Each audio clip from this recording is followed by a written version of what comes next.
ಕಾಂಗ್ರೆಸ್ನವರು ಅಂಬೇಡ್ಕರ್ ಅವರಷ್ಟೇ ಅಲ್ಲ, ದೇವರಾಜ್ ಅರಸು ಅವರಿಗೂ ಕೂಡ ಅವಮಾನ ಮಾಡಿದ್ದಾರೆ ಎಂದು ಸಂಸದ ಗೋವಿಂದ ಕಾರಜೋಳ ಆರೋಪಿಸಿದ್ದಾರೆ. ಚಿತ್ರದುರ್ಗದಲ್ಲಿ ಪತ್ರಿಕಾಗೋಷ್ಠಿಯಲ್ಲಿ ಮಾತನಾಡಿದ ಅವರು, ಸಾಮಾಜಿಕ ಕ್ರಾಂತಿಯನ್ನು ಮಾಡಿದ ಅವರನ್ನು ಕಾಂಗ್ರೆಸ್ನಿಂದ ಉಚ್ಚಾಟನೆ ಮಾಡಿ, ವಿಪಿ ಸಿಂಗ್ ಉತ್ತಮ ಆಡಳಿತ ನೀಡಿದ್ದು ಅವರನ್ನು ಉಚ್ಚಾಟನೆ ಮಾಡಿ ಅವಮಾನ ಮಾಡಿದ್ದಾರೆ. ವೀರೇಂದ್ರ ಪಾಟೀಲ್ ಅವರು ಆಸ್ಪತ್ರೆಯಲ್ಲಿದ್ದಾಗ ಸಿಎಂ ಸ್ಥಾನದಿಂದ ವಜಾ ಮಾಡಿ ಅವಮಾನ ಮಾಡಿದ್ದಾರೆಂದು ಹೇಳಿದರು. ಸ್ವಾತಂತ್ರ್ಯ ಹೋರಾಟಗಾರರು ಹೌದು, ಸ್ವಾತಂತ್ರ್ಯಕ್ಕಾಗಿ ದೇಶದ ಸ್ವಾತಂತ್ರ್ಯಕ್ಕಾಗಿ ಹೋರಾಡಿರ್ತಕ್ಕಂಥ ಸೇನಾನಿಗಳಲ್ಲಿ ಅವರು ಹೌದು. ಅವರು ಈ ದೇಶದ ಪ್ರಧಾನಮಂತ್ರಿ ಆಗಬೇಕಂದ್ರು. ಅದರ ಕಾಂಗ್ರೆಸ್ಸಿನ ಕುತಂತ್ರ, ಶ್ರೀಮತಿ ಇಂದಿರಾ ಗಾಂಧಿಯವರ ಕುತಂತ್ರದಿಂದ ಅವರು ಸೋಲನ್ನು ಅನುಭವಿಸ್ಬೇಕಾಯ್ತು ಪಾರ್ಟಿ. ಹೀಗಾಗಿ ಅವರು ಪ್ರಧಾನಮಂತ್ರಿ ಆಗಲಿಕ್ಕೆ ಆಗಲಿಲ್ಲ, ಪಾರ್ಟಿ ಸೋತು.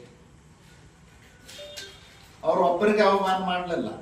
ಕರ್ನಾಟಕದಲ್ಲಿ ದಿವಂಗತ ದೇವರಾಜ್ ಅರಸರು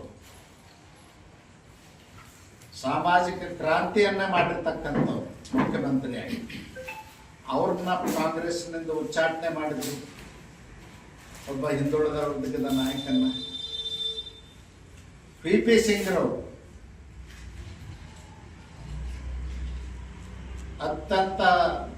ಅತ್ಯುತ್ತಮವಾದಂಥ ಆಡಳಿತವನ್ನು ಕೊಟ್ಟಿರ್ತಕ್ಕಂಥವ್ರು.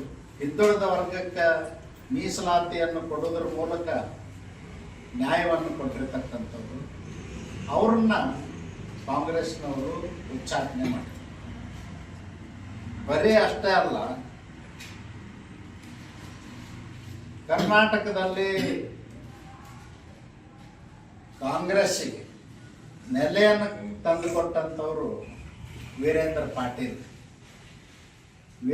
ಪಾಟೀಲ್ರೂ ಕೂಡ ಅವರ ಅನಾರೋಗ್ಯ ನಿಮಿತ್ತ ಹಾಸ್ಪಿಟಲ್ದಿದ್ದಾಗ ಅವ್ರನ್ನ ಮುಖ್ಯಮಂತ್ರಿ ಸ್ಥಾನದಿಂದ ವಜಾ ಮಾಡಿ ಅವಮಾನಗೊಳಿಸಿರ್ತಕ್ಕಂಥದ್ದು ಕಾಂಗ್ರೆಸ್ಸಿನ ನೀತಿ. Bureau report, SSV news, Chitradurga.